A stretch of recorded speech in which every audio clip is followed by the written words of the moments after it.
ನಮ್ಮ ಶ್ರೀ ಮಂಜುನಾಥ್ ಸೈನಿಕ ತರಬೇತಿ ಕೇಂದ್ರ ಮೂಡಲಗಿಯಲ್ಲಿ KPTCL, ಹೆಸ್ಕಾಂ, ಮೆಸ್ಕಾಂ, ಬೆಸ್ಕಾಂ, ಜೆಸ್ಕಾಂ ಮತ್ತು ಚೆಸ್ಕಾಂ ಹುದ್ದೆಗಳಿಗೆ ಅಂದರೆ ಲೈಮನ್ನ ಮತ್ತು ಕಿರಿಯ ಸ್ಟೇಷನ್ ಪರಿಚಾರಕ ಹುದ್ದೆಗಳಿಗೆ ತರಬೇತಿ ಬಂದಂಥ ಅಭ್ಯರ್ಥಿಗಳೇ ಇವತ್ತೇನಪ್ಪ ಅಂದ್ರೆ KPTCL ಅಂತಿಮ ರಿಸಲ್ಟನ್ನು ಬಿಟ್ಟಿದ್ದಾರೆ. ಆದ್ದರಿಂದ KPTCLನಲ್ಲಿ ಪಾಸ್ ಆದಂಥ ಅಭ್ಯರ್ಥಿಗಳಿಗೆ ನಾಳೆ ದಿನ ಅಂದರೆ 31/8/2025 ಸತ್ಕಾರ ಕಾರ್ಯಕ್ರಮವನ್ನು ಇಟ್ಕೊಂಡ್ವಿ. ಈಗಾಗಲೇ ನಮಗೆ ಬಂದಂಥ ಮಾಹಿತಿ ಪ್ರಕಾರ 10 ಜನರ ಲಿಸ್ಟ್ ಮಾತ್ರ ಸಿಕ್ಕದ KPTCL ಸಿಲೆಕ್ಷನ್ ಆದಂಥ ಅಭ್ಯರ್ಥಿಗಳು. ಅದೇ ರೀತಿಯಾಗಿ ಮತ್ತು ಯಾರಾದರೂ ನಿಮ್ಮ ಸ್ನೇಹಿತರಿದ್ದರೂ ಸಹಿತ ನಮ್ಮ ತರಬೇತಿಗೆ ಬಂದಂಥವ್ರು ಇದ್ದರೆ ಅವ್ರಿಗೂ ಮಾಹಿತಿಯನ್ನು ತಿಳಿಸಿ.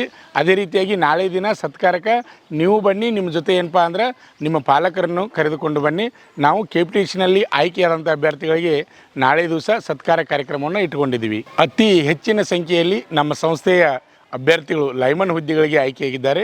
ಇನ್ನೂ ರಿಸಲ್ಟ ಹೆಸ್ಕಾಮ, ಮೆಸ್ಕಾಮ, ಬೆಸ್ಕಾಮ, ಜೆಸ್ಕಾಮ, ಚೆಸ್ಕಾಮ ಇನ್ನೂ ರಿಸಲ್ಟ್ ಬರಬೇಕು. ಈಗ KPTCL ಮಾತ್ರ ರಿಸಲ್ಟ್ ಬಂದದ. KPTCLನಲ್ಲಿ ಆಯ್ಕೆಯಾದಂಥ ಅಭ್ಯರ್ಥಿಗಳಿಗೆ ಸತ್ಕಾರ ಕಾರ್ಯಕ್ರಮ ಇಟ್ಕೊಂಡಿದ್ವಿ. ತಪ್ಪದೇ ಈ ಕಾರ್ಯಕ್ರಮಕ್ಕೆ ನೀವು ಬರಬೇಕೆಂದು ತಮ್ಮಲ್ಲಿ ವಿನಂತಿ.